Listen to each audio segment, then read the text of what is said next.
October 11th, 2018. From El Cajon, California, this is episode 165 of You Can Bet on That. Hi, everybody. Welcome to You Can Bet on That, a podcast for the recreational gambler. My name is Mark Duvall, and sitting across from me is Dr. Mike. Hello. Now, before we tell this story, I think we should preface this with, we are recreational gamblers, right? We have plenty of losses that we often don't talk about because the stories aren't particularly interesting. No, they're just boring. Right. So I just want to emphasize that we have plenty of losing sessions. Certainly, we're both down for our lives when it comes to recreational gambling. So just want to say that up front, and now we'll tell you our big story. Okay, That's quite an intro, my friend. Quite an intro. So this last weekend, of course, we headed up to Harrah's as usual. First, though, we made a pit stop at Hamul Casino. Yes, we started our gambling day much earlier than normal. It was way early. It was a Saturday, and you were able to get off work earlier. Right. So it was much earlier. So we said, well, let's go to Hamul first. For two things. You had some free play coming. Right. Every Saturday I've got free play. And they're running a tier matching deal this month. Right. So we said, well, let's and go. And they were giving me a frying pan. Don't forget the frying that's pan. Right, I forgot. Turned out it's a pretty good pan. It's a good pan. Yeah. It looked like a good one when you picked it up. Oh, yeah. My wife liked it. She Good. used it right away. So we headed over there, and since we're both 7 stars at Harrah's, they gave us their Pearl tier level. They have 5 tier levels at Hamul, starting from the bottom: Ruby, Aqua, Amber, Pearl, and finally Onyx. So 5 different levels. They gave us Pearl. We were both rubies. We were both rubies before we went in. Which I kind of like. But why? Because your daughter? Yeah, oh, okay. My daughter's named Ruby. Yeah, right. But then we went up and they gave us pearls. Pearl, right? They wouldn't give us Onyx, which I can kind of understand. That's like they're you really should have to earn that, right? We certainly haven't. We haven't even been giving them Pearl play. So no, this was a nice little jump up in tier for it. And in fact, Mike, you've been getting tons of free play. I've for them, been right? getting tons of free play, and I go out there and play my free play, and maybe a little more, but not much. Not much more. But they keep sending it to you. They keep sending me free play and gift cards too. Yeah. A bunch of gift cards. Yeah. So, I just go out there every Friday night just before midnight. I get there and I get my, $75 Amazon card, my $150 Starbucks card, my $150 Target card. Yeah, and let's tell my kids are loving this. Let's tell everybody the full story, okay? It's not just that you go to Hamul right before midnight on Friday. No. This is after having gone up to Harrah's. Right. For a buffet and to get your free play there. I take my wife and children. I get out of work. I get my wife, my children. We load up the car. We head up to Harrah's. And that's almost an hour drive, from your house to Harrah's. Yeah, okay. and with Friday night traffic, sometimes it's more than an hour. Okay, right. And then this is our thing. We get our free gift because they have a gift giveaway. It's like luggage this month, right? Yeah, luggage this month. Last month was cooking utensils. And my wife gets them too. Oh, separately on her card. Right, Gotcha. on her card. Mm-hmm. So we're getting like double gifts. Okay. And then we go get our free play, which my wife has a little too. Mm-hmm. And then we go to the buffet, and my kids like to, eat a buffet. They like the dessert menu more than anything else.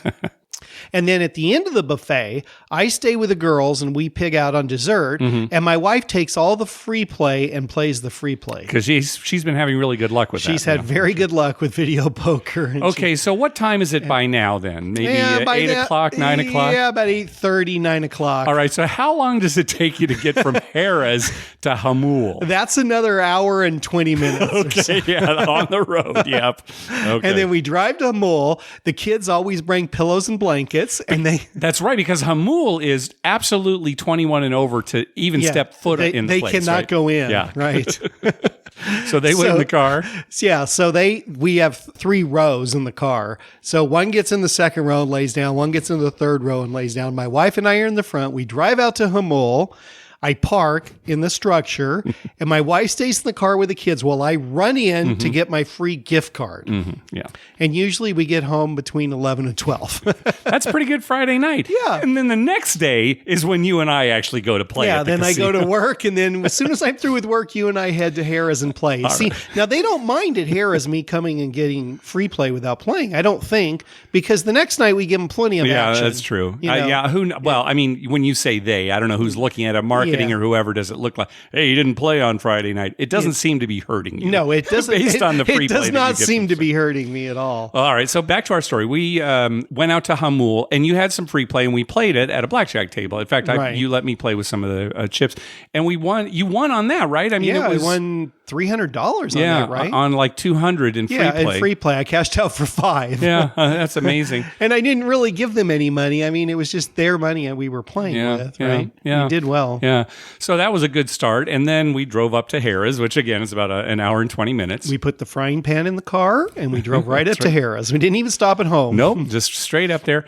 And we played for a little while. I think it was like a $15 table. It was going fine, and then it started to get kind of sour there. It was getting cold. It wasn't bad, but it wasn't bad. It was just, not as good as it was initially. Right. So we looked over, and there was an empty $25 table. So I said, all right, let's go over there. And, up and down. And then I got the dice, and I rolled a 5-point fire bet.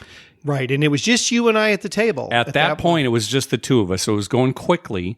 And, when you roll 5 to the fire, you're winning money anyway. Right, because you made 5 points. Right, it wasn't... And I think you repeated a couple. You probably made about 7 points. 8 points. I was telling you. Yeah, I counted. 8 points altogether, 5 unique. And I was rolling some hard ways for you, wasn't I? Oh, my God. You rolled so many hard ways. Yeah. I think you rolled 5 hard 8s during that roll. 3 hard 6s, 2 hard 4s, and a hard 10. Yeah. So then I think more people started coming to the table and the dice went around the table.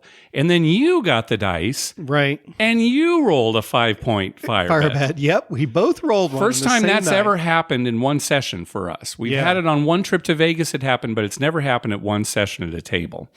So, of course, at that point, we're just doing great. I mean, it's we're looking at our stacks and it's like, okay, this is going to be a pretty good night. Yeah. Then on the hour, they were calling 5 names every hour to split $7,500 in free play. Yeah, so they call 5 names, and if all 5 people show up, each person gets $1,500. Right. For a total of $75. But in our case, they called my name. Your name got called. It's so funny because you had to go up in 5 minutes. Yeah.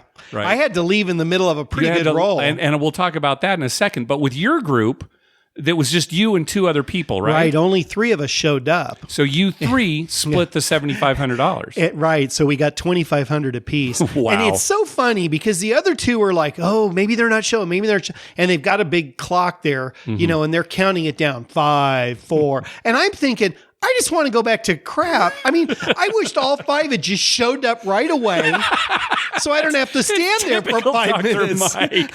Well, I got to stand there for 5 minutes and wait. If they had all showed up, we'd be, we're all here. Okay, divide it. Well, Mike asked the pit boss, said, hey, can Mark run my bets while I'm gone? Because sometimes they'll just say no. Yeah. But I think they're familiar with the 2 of us enough. Well, they know the dealers could make my bets. They could, right? And they knew that I would know what you wanted to do as far as pressing.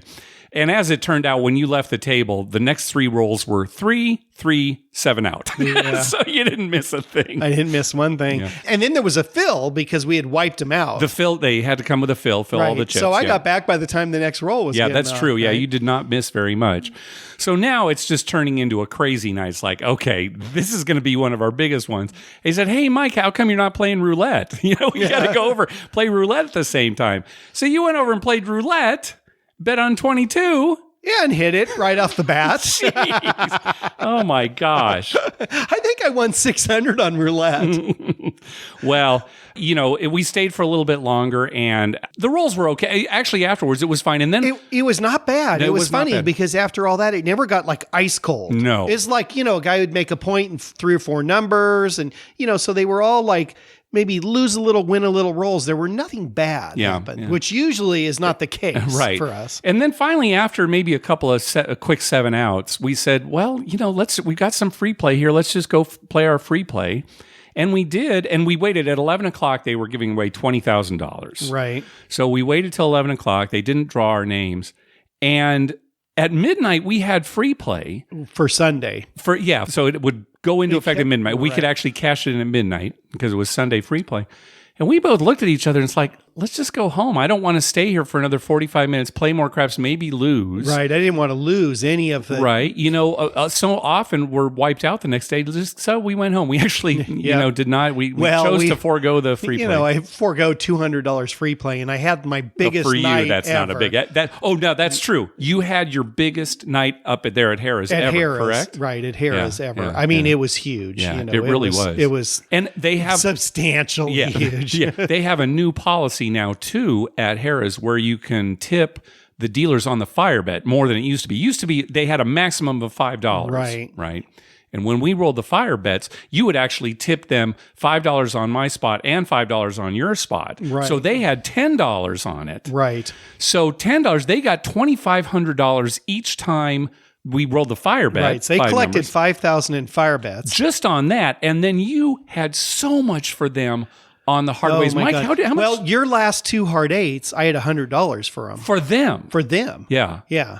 200 for me and 100 for them. And that hit twice. And then they hit, 50s and 40s and dropped well over $9,000 in the tip box. I think it was more than that, Mike. I think it was closer to 15, to be honest. Well, it could right? have Because, been. we were thinking of it. Well, I knew it was 5, 6, 7, 8. I can guarantee, I remember. And I know we tipped a lot more on other stuff. Yeah. And it's funny because I was tipping too, but I was going like $32 across, right? Yeah. And so a hard 8 would come up and it's like, thanks, Dr. Mike. They're dropping like $900. They're still out there. Got your 14. Yeah, don't forget, no, it's only 7. Oh, that's right. You had $6. So, don't forget the $7 you're winning from me. Oh, thank you, Mark. It's like, why do I even bother?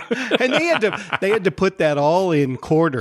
They did use some hundreds, but they put a lot in quarters. They have to do a lot, but even some, because they had put so much in the fire full. bet. Yeah, it was full. They actually did have to start using more blacks. They had to start using blacks. Yeah. Well, the funny thing is then on Monday, I had, unfortunately, to go to a funeral. Right, in the morning. And then I didn't go back to work after that because the funeral kind of went long and everything. So I had some free play, and I went out there to get my free play. Yeah. Ended up playing and ended up having another huge monster roll and winning a lot and dropping another like 4,000. So it might have been close to like, between 15 and 20,000 for the dealers. And amazing. Yeah. So it wasn't my biggest night at Harrah. It's just, the way I was betting. But boy, with all those hard ways and everything coming up for you. And it was certainly one of my biggest nights for sure. Yeah. So that was very exciting. All right, Mike. Now, I'm just going to turn this over to you. You've got a little something to say about... I got something to say. We've been doing a lot of sports wagering lately. It's kind of... we've been doing more than normal because in the past we said, we don't really bet on sports. And so we've been doing a little bit more. And I mean nickel dime stuff, really. Not much money big at all. Money. Just to keep our interest. And just as an aside, I'll have to say this. You can win thousands and thousands of dollars of craps, and that gets you excited. But, we win $5 on a sports bet, and we're like, yes! Yeah, that's right. Yeah. We're not betting large sums of money. We just like to know that we could pick winners. We have, right? That's what we like to know. I don't think it's going so well, Mike. Well, that's what we like to know. I mean, it's not, we don't win them all, that's for sure. But we, every once in a while we come up with a gem. Yeah. All right. Anyway, because we're wagering a lot, I am so frustrated with NFL kickers. I know we've talked about this before. Yeah. How many point after attempts were missed this weekend? It's crazy. And it wasn't just this weekend. It's going back several weeks, right? Yeah. But it's just crazy. Yeah. I mean, field goals, a 30-yard field goal is like an adventure now. Mm-hmm. And I'm used to the days, back in the 80s, let's go back there, field goal kickers were pretty automatic under 40. Mm-hmm. 40 to 50 was like 80% of them would be made. Mm-hmm. And then above 50, it probably dropped to, like a 50-50. Yeah. And, they didn't try and kick 60-yarders. It'd be a 52 or 53, just barely above 50.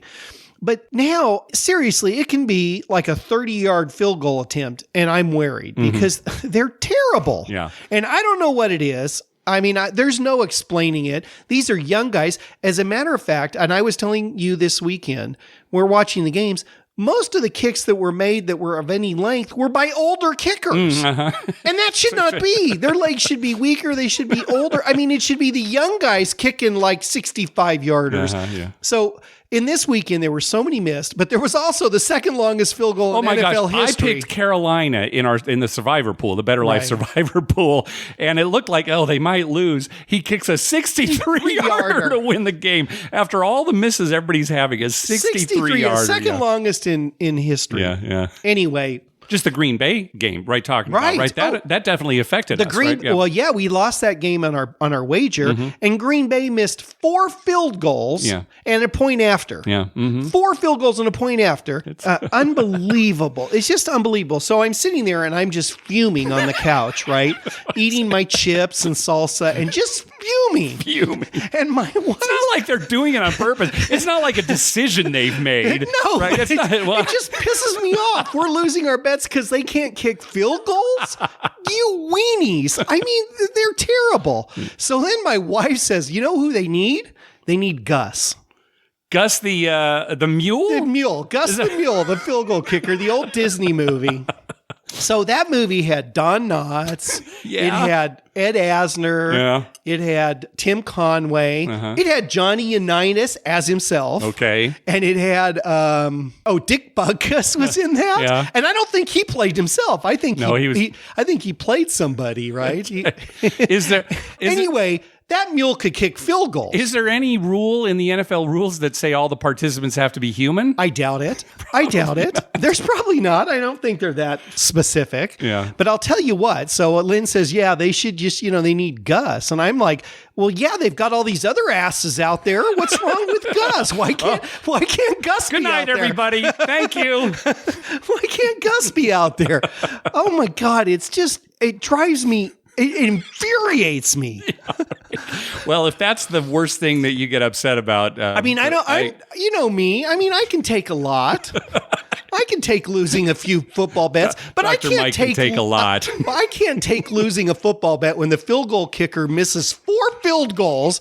Probably at least 2 of them were under 35 yards. And I mean, they weren't even close. Yeah. Oh, and how about the Cleveland game? Oh, right. That overtime goes into game? Overtime. Cleveland wins it on a field goal that was probably the worst kicked field goal I've seen. It barely got over the crossbar. It barely got over the crossbar. So low. It was knuckling. And it's like a 34-yarder, whatever. I don't know. It wasn't very long. I don't know the exact No, it wasn't long. It was the kind of thing that if you saw where it cleared, it's like, oh, that must have been a pretty long field goal. You know what they ought to do? They ought to have more of these contests at halftime where they pick 2 people at random from the stands and they get them down there to kick field goal. They're probably going to find their field goal kicker. It's probably going to be some 8-year-old girl. Seriously, I mean, they cannot kick field goals. All right, Mike, is there anything you'd like to add to this? I don't know. I mean, it's just so frustrating. I mean, come on. All right. You're in the NFL. Yeah, all right. Yes. All supposedly Premier League, right? Yeah. Bring back the USFL. That's what I say. Oh, there you go. I'd be up for that. Field goals. Was that what they were known for? Yeah, they were known for. Hey, XFL's coming back, right? Yeah, nobody could score, but they could kick field goals. And then, I forgot another thing here. What? We're watching it, and one of the announcers, I don't know what game it was because we're watching Red Zone, and it's going from game to game. Yeah. One of the announcers said the way to win football games is to score touchdowns, make field goals, and make your point after attempts. That's the secret. Maybe that should be a letter sent out to all the players and coaches in the NFL. Oh, here's how you do it. Score touchdowns, make your field goals, make your point after. It's a big plaque that they have to slap when they leave the locker room, right? You know, like they do above their head. Right, like Notre Dame when they hit their plaque. Yeah. All right, well, let's move on. So, college football, that's what I'm watching. Yeah, college football, they're all making their they can kicks. Make their place. Yeah. They can make field goals. All right, listener Adam from Australia sent us an email. He came across a new table game at the Adelaide Casino called Lucky Pairs. Apparently, it's the first location the game has been offered anywhere in the world. And when Adam sat down to play, he found the creator of the game standing behind him, giving him advice. And he sent us the rules of the game. Let's talk about it because it's an interesting game, and I want to get your opinion on it too, Mike, what you think of it. So let's talk about the rules behind this game, Lucky Pairs. It uses a standard 52-card deck with 2 jokers, so 54 cards altogether. And the jokers are wild, completely wild. I already like it. I like wild jokers. With wild jokers, right. Okay. The game uses 2-card hands. So a pair is the best hand. If the hand is not a pair, the two cards are added together, kind of like blackjack totals. Okay. Aces are 11, always 11. There'd be no reason for them to be 1 because you want a high total. Aces are 11, face cards are 10, and all other cards are their number value. Higher pairs beat lower pairs. Aces are high. So, a pair of jacks beats a pair of threes. Right. Any pair beats a non-pair. So a pair of twos beats ace king. Right. And higher totals beat lower totals. So in your example, if you had ace king, that would be 10 deuce, a 21 versus a 12. Right. Okay. Right. So players start by making an ante-wager. And then the player and the dealer are each dealt 2 cards face down.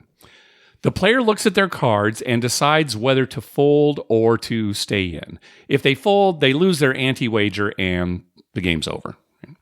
If they decide to stay in, they must make an additional wager. And I'm not sure exactly what this additional wager is called. We'll just call it a back wager because you kind of put it behind your ante. So if the player decides they want to play, they must make an additional wager equal to the amount of their ante-wager. So if you had $5 on the ante and you wanted to stay in, you had to make a $5 back wager as well. Okay. Once the back wager is made, then the dealer turns over their hand. If the dealer doesn't have a pair and their total is 13 or lower, they do not qualify. Oh, okay. That's no qualify. So if they had like 6, 7 in their hand, no qualify. No qualify. 13 and lower, and no pair, obviously. 13 and lower, no qualify.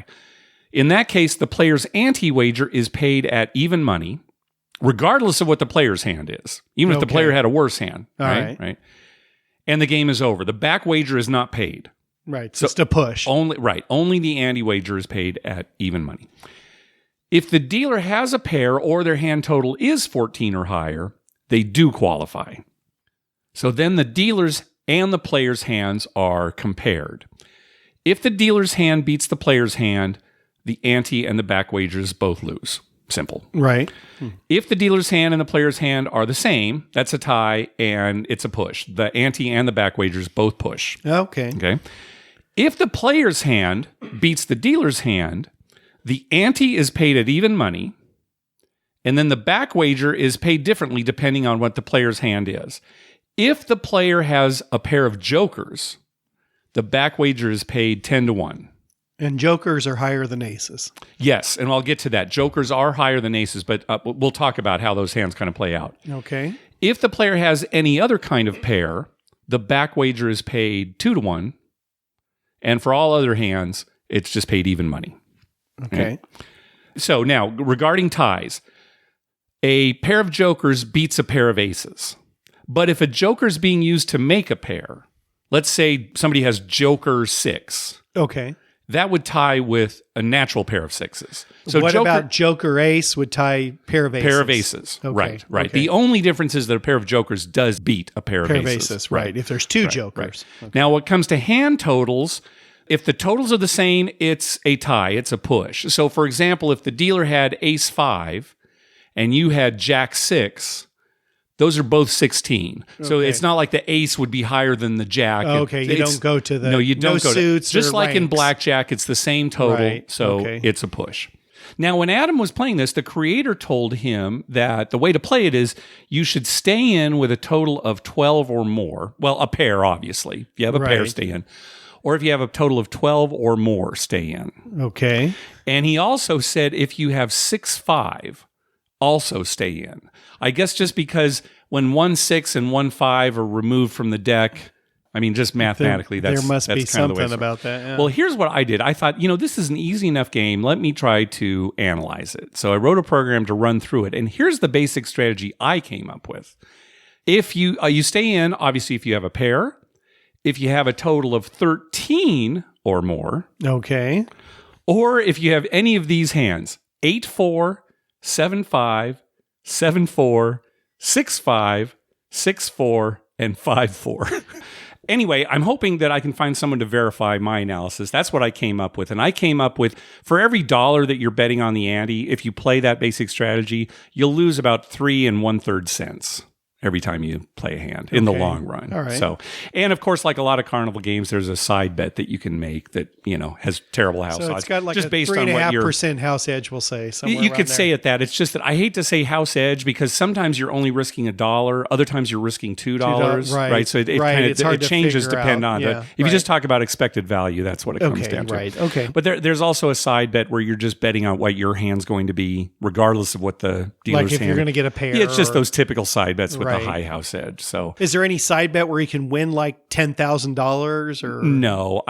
Because right now it's just a single deck. Oh, okay. Right. So the odds of something crazy happening aren't that big. Well, okay, jokers against aces. Right. That would probably be the most improbable thing, but it's not outrageously improbable, right? So I think that might actually be one of the side bets is, jokers versus aces. So, yeah, you have to have a shoe where you could get something weird happening. Maybe, but then with a more jokers, and you get 2 jokers, the dealer has 2 jokers. Sure, a lot more. That might be something. But anyway, it's a game, Australia only right now.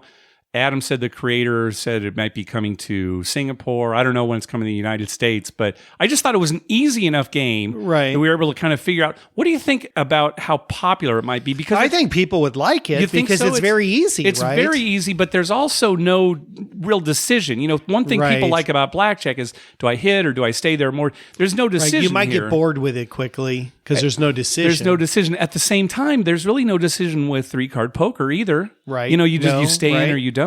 Right. So I don't know. It's so simple. Yeah. It'd probably be a fast game. I can't.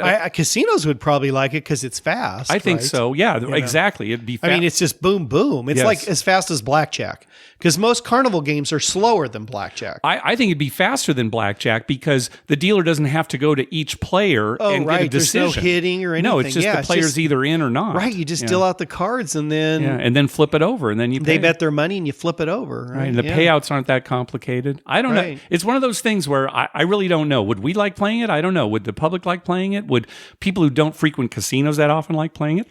Maybe. Well, after this, we'll sit down. You be the dealer. I'll be the player. We'll play for 2 or 3 hours. We'll see how I like it. After this tonight? Yeah, after this tonight. That's good. Adam, maybe if you go back to Adelaide Casino too, let us know if anybody's playing the game. Right. If it seems to be popular. So, right. Yeah. If the creator's still standing there trying to hawk it. Come on, over here. Yeah, that's right. Well, staying with 11 or more. Yeah. Staying with 10 or more.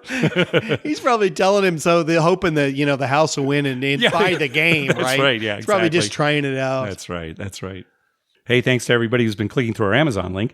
Remember, whenever you're going to buy something through Amazon, please go to our page first, youcanbetonthat.com, and click through our Amazon link towards the top of the page. All right, let's move on to our voicemail hotline segment. Remember, call our hotline at 951-292-4377. That's 9512-WAGERS. 9512-WAGERS. And maybe we'll play your clip on the show. Now, last episode, we said it doesn't matter whether or not you take odds. And maybe we need to expound on that a little bit more. Okay. All right? Hey, guys.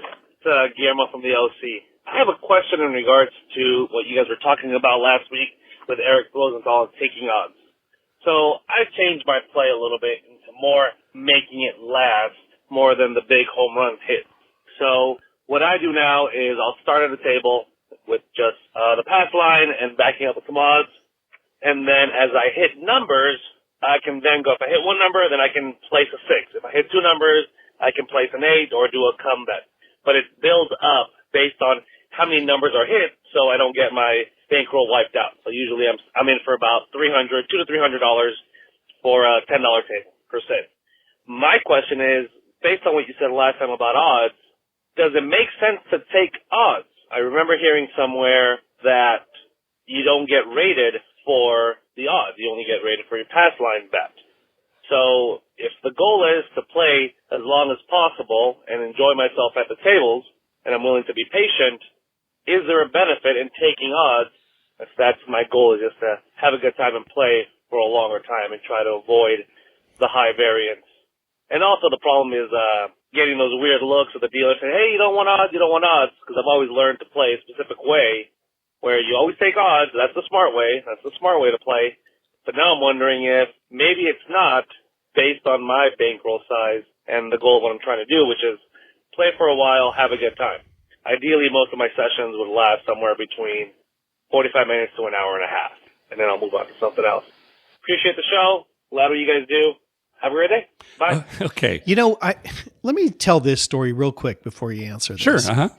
Remember when we dealt craps? And not just then, but also even now, we'll be at a table and somebody, a new person, a newbie will come up and they'll say something like, yeah, I've heard that this is the best game and that this taking odds is, how you make your money. Mm-hmm. You'll hear that. You'll hear that, how you make your money. This is how you make your money. Mm-hmm.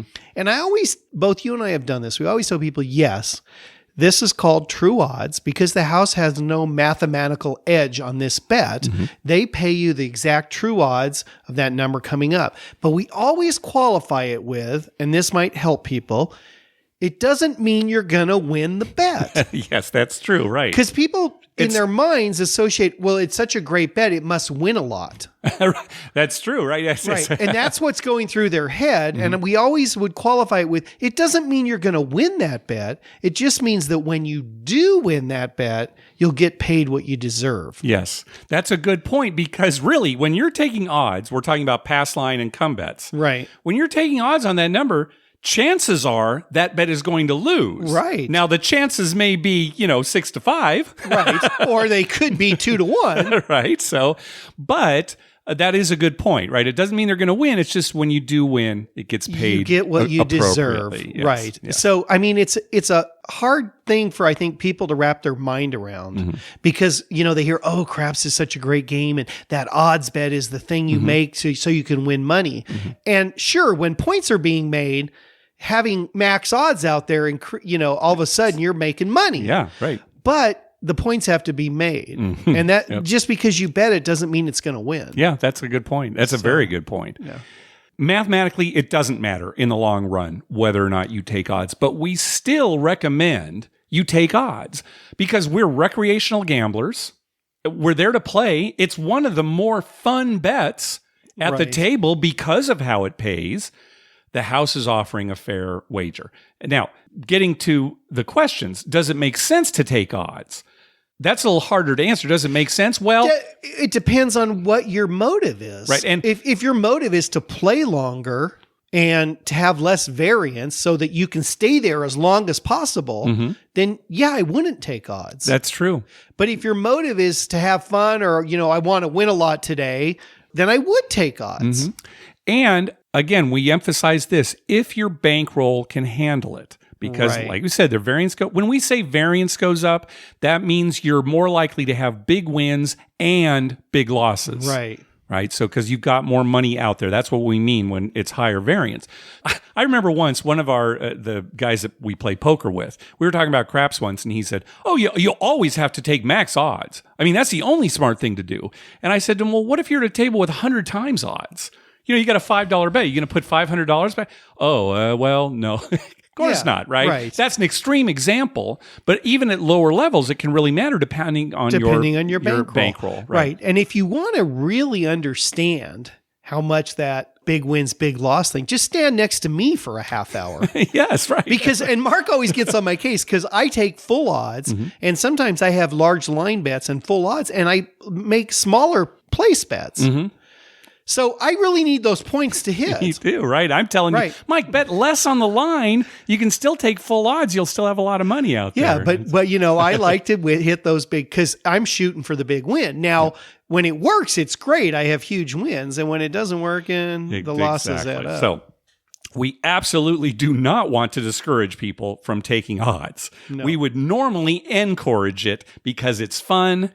And if your bankroll can handle it, just be aware of the facts. That is, taking odds will result in higher variance, and it doesn't matter mathematically in the long run. And it is true, there are plenty of casinos that will not rate you on your odds. Yeah, most of them, I'd say. So that's another thing. And it's another hard thing to wrap around your head in the long run, because we say that, and I know what you mean, but a lot of people may not know what that means. The long run means your lifetime. Yeah, it's true. Yes. What's going to happen in your 2 hours that you're out at the casino on a specific day? Who knows? Anything could happen. Anything can happen. Now, if you're going to, like us, go every week for the rest of our lives, then, we're looking at a long run type situation. Yeah. All right. We've talked a lot about odds the last 2 episodes, and it won't be the last time. I'm sure we'll talk about it again. No, next week, odds and field goal kickers. That's the name, the topic of the show. That's what the show's going to be from now on. Goals. Yeah. All right. Next call. Mark and Dr. Mike, this is Garrett from Arkansas. I was calling in about roulette this time. My question is, what is the most unusual statistics you've seen on a roulette wheel? I'll tell you a story about a couple weekends ago. I went to the casino, and I noticed the roulette wheel usually is about 50-50 between green and red on the board. They have a board that shows what the recent hits were. Usually it's about 50-50, sometimes 48-52. That weekend it was 60% red, 40% black. So I thought maybe they put in the new wheel with the ball and it's off by, 1 degree and it's causing it to hit more reds. So I started betting hard on the red, ended up winning about $3,000 on that wheel over the course of about an hour and a half, and then decided to leave while I was still up on my money that weekend. So I came back the next weekend and it was 50-50. So I asked the dealers, did they make any adjustment to the table, or, was that just kind of a coincidence, or what was going on? And they said, no one came and adjusted the table. We've never seen that before. So I was just wondering, do you have any experiences like that? Anyway, guys, enjoying the show. Thanks again. Bye. This is the Mr. Ken story. Oh, yeah, it is kind of like Mr. Ken. Yeah, let's talk about that at the end. Well, certainly there are bias wheels. But typically when a roulette wheel is bias, it's not in favor of one color over the other color, black versus red, because they're right next to each other all the way around the wheel. The red, black, they're green in there too for the zeros, but it alternates. So typically a bias wheel will favor a specific number or a range of numbers. A range of numbers on the wheel. It hits between, 20 and 32 or something. Well, or I know what you're saying. They're not all numerical around there. It would be a certain section. But a certain section hits more than others. Exactly. Right? So that's not typically what a bias wheel is going to do. Now, 60-40, that might be significant if you were talking about a really large sample size.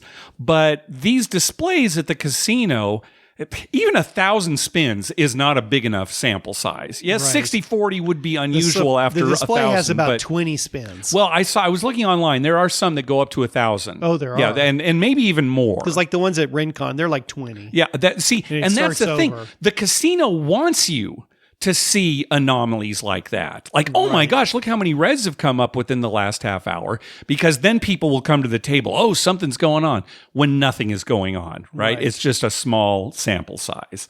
So in this case, no, it probably was not biased. It was just, you caught it at a good time. I know you made money on it, Garrett, and that's great. And just, that's going to happen in the short run like that. The thing is, though, think about this, Garrett. You would not have made this phone call had you gone up, saw that it was 60% red, and then and you started betting red, and then it just came 50-50. From there on, or maybe he broke even. Yeah, you walked away breaking even or losing a little. Yeah. You wouldn't even have thought about it. You wouldn't have made this call. You would have just not. Oh, that's it balanced out.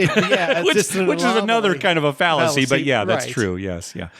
Now, back to his question, have we ever seen anything like this? We don't play that much roulette, but we have seen stuff like that happen at Keno. Right. Remember, we'll be sitting maybe in the restaurant, or even if we're at a craps table near a Keno, we'll look up, oh my gosh, look how many numbers on the bottom come up so often. If you've seen a Keno board, the first 40 numbers are on the top of the screen, the second 40 are on the bottom. It's, oh my gosh, look how lopsided it is. When you're eating and, 20 numbers come up and it's like 16 of them are on the bottom, you're like, wow, that's kind of weird. And then, 2 games later or something, it's the same. It's like, 15 on the bottom and 5 on the top. You're thinking, well, that's, wow, weird. Something's going on. Right? Yeah. And then, no. Yeah, it's just random. It's fun. It's interesting to see stuff like that. But no, it's probably just a random situation. What happens is I see that, I'm going to bet top bottom on the next game. I bet top bottom and, it's like 11-9. I know, it pays nothing. Even like 13-7? No, I think it has to be like 14 like 14 or 15 you have to. Yep. Which is hard to do, 15 and 5. It is. Right? You think, well, how hard is it? It's hard. It's hard. All right, last call. Hi, Mark, and hi, Dr. Mike. This is Robin from Connecticut. As I have been visiting MGM Springfield, I have 3 questions, if you don't mind, concerning Pai Gow. That was a little different at MGM Springfield, so I want to know if this is the norm. But anyways, the first question is, the dealers were rather green, and so they had this automatic computer printout in front of every dealer that told them the house way. But before they turned their cards over, they checked that out, and then they turned the cards over. And I'm wondering, how did the machine know what cards they had? If maybe it comes from the shuffle master or something, I don't know. But that's my question number one. How did the printout know exactly what the cards were going to be since they hadn't been shown yet? So let's stop the call there. We'll just answer this question. Yes. Basically, the cards are coming out of the shuffle machine. And so the system that Robin probably saw is by Shuffle Master. It's a system called iVerify. The letter I, lowercase I, and then verify. Kind of like iPhone. That's what displays for the dealer how they should set their hand. And it works in conjunction with the ideal, again, lowercase ideal, specialty shuffler, also from Shuffle Master, that scans the cards when they're dealt. So the system knows what the dealer's hand is, and so he just looks at the display and it shows what he should. It tells him what to do. It basically shows the 2-card hand that he should play, beforehand. And dealers are becoming grocery clerks. Yes, right. They just run the scan over. They don't just have run to know. the thing. They don't have to know the price of bananas. Certainly on these systems, there's a lot less training that needs to go, or maybe not less training, but quicker training. They don't have to learn as much. Well, and from the casino standpoint, less errors.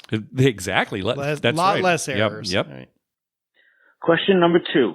The side bet, the fortune bonus, was not allowed to be used with single dollars or 2 or 3. MGM Springfield management said it had to be in quantities of $5. That you couldn't even have a $6 bet. It had to be 5, 10, 15. Some people probably wouldn't even play it. And we know that most of the time if you bet under 5, you don't get the envy. But this was, you could only play it with $5 minimum. And so I'm wondering if you know of any other places that you visit that happens.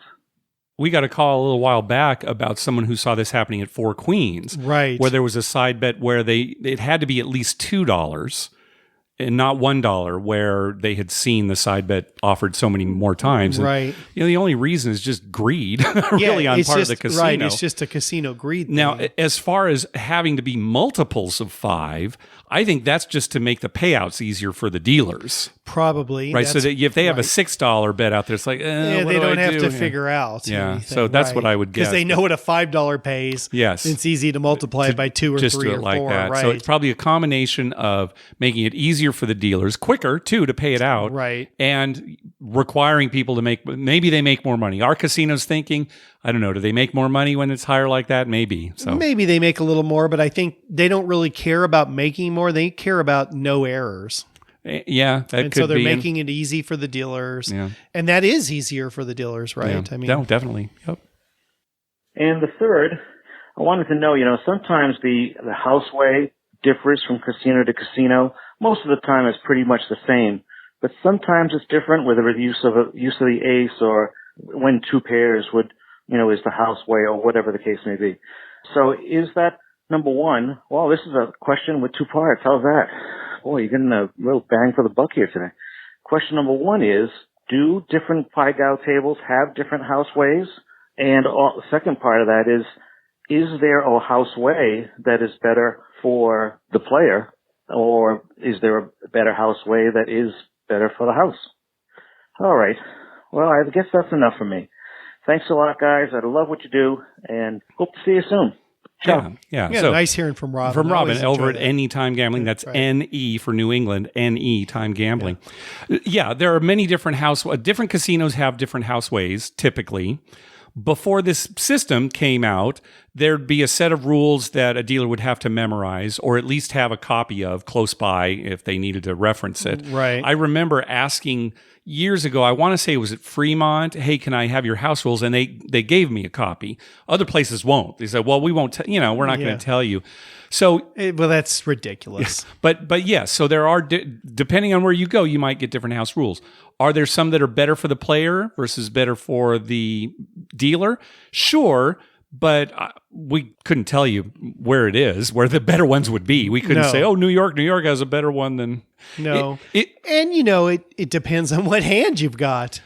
Well, yes, of course. And Right. see, that's the thing. If you knew exactly what a house way was for a casino, Right. you could develop the perfect player's way to play against that. Right. Now, you wouldn't beat the game because they still take that 5% commission still on most Pai Gow games. Right. And So it they doesn't have the matter push how edge. good you are. Yeah, right. And they have the push advantage, right, on that.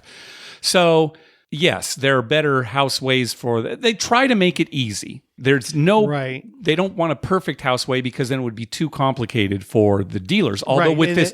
with his new system, if they wanted to, Right. That's the advantage. They don't have to make it easy because the computer tells you how to set the hand. Right. Dealer doesn't have to worry about, is this the right way? Or, he has to have to remember a lot of nuances. Right. Because it might be, one card different makes him set the hand differently. sure, it's a Right. 6 versus a 7, and now, Right. it changes the way that they play. Right. Certainly that's to the casino's advantage with these new systems. So, you're better off finding a table that doesn't have this iVerify system. At the same time, there's no perfect house way because the house doesn't know how the players are going to play. Right. The best that you could do is you could develop a perfect house way playing against itself. Right. If you had I could come up with a house way that's perfect if the other side's playing the same house way. The same house way. Exactly. Yeah. That's exactly true. Because, and for instance here, if a player has two pair, say they've got 3s and 5s, and they've got king 10. Right. Well, some players are going to play, pair of 5s, pair of 3s. Right. Which is wrong. Which is I think. wrong. That's right. my opinion. But other players are going to play 2 pair, 3s and 5s, and king 10 on top. Right. Because that's a weird kind of hand. Now, if you had 3s and 5s, ace, king. Sure, then it's obvious. Then it's Pretty much obvious. anybody who plays the game is going to keep the 2 pair behind. Going to keep right. 2 pair behind and play ace, king because it's so close to a pair anyway. But, king 10 But you're or right. king 9. It's, You find, 50 different players, and, Right. some may go one way, some another, and the house Right. doesn't know. So you can't create a perfect house way Right, against and that. the house wouldn't know that. So how would they, know? How would they be able to play their 6s and 7s? Queen, Jack, or well, better than that, like ace 8 or something, right? Yeah, I mean, right. how would they play that? Yeah. So maybe we answered Robin's question. I think we did. Or we muddled the waters as usual. And then usually, we say, oh, hey, they explained that pretty well. And then we go for another 15 minutes. It's like, well, now I'm confused again. Right. Right. Missed the field goal. That's what we did. That's right. We missed the field goal. Hey, we want to say good luck to everybody who's going to Not VIMF. It's actually this weekend. When this posts, posts, people will probably already be there for Not VIMF. So not Yeah. Vegas. Well, we're not going because I've gone so many times this summer. Yeah, and I then couldn't wanna swing go it in either, December, especially and with work right now. I got so much going on. Yeah. But good luck to everybody going on that trip. Yeah, Hope you have a good time. fun and Yeah. All right, well, that's going to do it for this episode. We want to thank some people for some PayPal donations. First of all, Jeff and Julie recently started listening to your podcast and love it. Thanks. Karma donation for our upcoming trip to Las Vegas, October 2nd through October 9th. Wish us luck. Oh, well, good luck. They're probably So back now, they so got hopefully back they have today. good luck. Yeah, They're hopefully. very good. Also, a donation from Alton. He says, a Karma donation in advance of our trip to Greenbrier this weekend. And I got an email from Alton, too. He said he and his wife got married there 2 years ago. And he also mentioned that Greenbrier recently opened a sports book. It's in West Virginia, and they legalize sports wagering. So he's great. looking forward to seeing that. Yeah, that's nice. They should do that in California. Yeah, they really should. Yeah, and we wouldn't have to bet offshore. I'm not sure that we are, Mike. I don't know if we're allowed to say what we're doing as far as that goes. As far as that goes, okay. If you work for the FBI, ignore that last comment. Hey, be sure to check out our TV listings showing all the gambling-related shows coming up within the next 2 weeks. We update those listings every Wednesday using a customized program that searches through all the raw American TV data. Just go to youcanbetonThat.com/TV-listings. We'd love to hear from you. Call our voicemail hotline at 951-292-4377. That's 951-2-WAGERS. Or you can email us at youcanbetonThat@gmail.com. You can also follow us on Twitter at youcanbetonThat and on Facebook at facebook.com/youcanbetonThat. Let me just say something here too. We're on both of those, and it used to be that when I would tweet, it would also copy that over to Facebook, and that doesn't happen anymore. They got rid of that feature. So if people are on Facebook and they're not seeing a lot of messages from us, that's why. I'll probably have to think about posting to both spots or come up with some scheme or you need write something a more to do. Yeah, really. Finally, please go to your favorite podcast app and write a review on us. We love getting your feedback. All right, Dr. Mike. Well, I just want to say, and I'd be remiss if I didn't say this, Alex Spanos passed away. Oh, that's right. Former Chargers owner. Well, okay. Chargers the owner, current yes. Charger owner passed away. Now his children will inherit it. Dean, his eldest son, was actually running the team because I think he's had Alzheimer's for the last for the last few years and been out of it. But I have to say, as much as grief as we give the Chargers and stuff, and Dean Spanos, you know, the person who's running it now, Alex Spanos loved football, and he would have done anything to promote the Chargers. Okay. And I think if he had had any say in it, they'd still be here in San Diego. Okay. So I just wanted to say that because I thought he was a square guy. Now his son, all right, you take it for what it is. Yep. And we are very excited about football.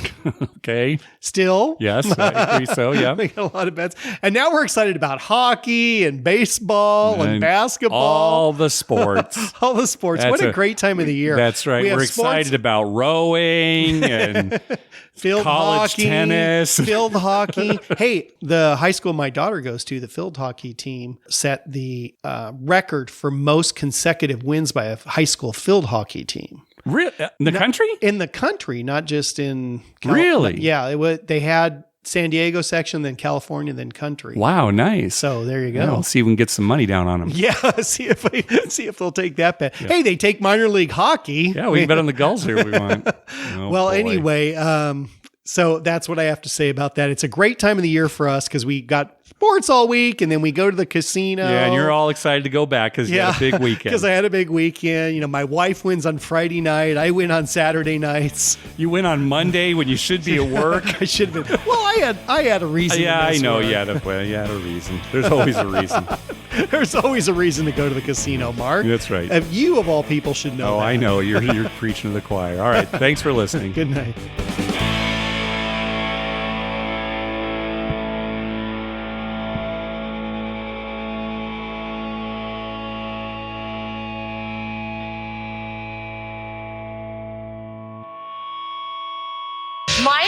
Mark, that was wonderful. I had no idea you were so talented. The audience is going to love you.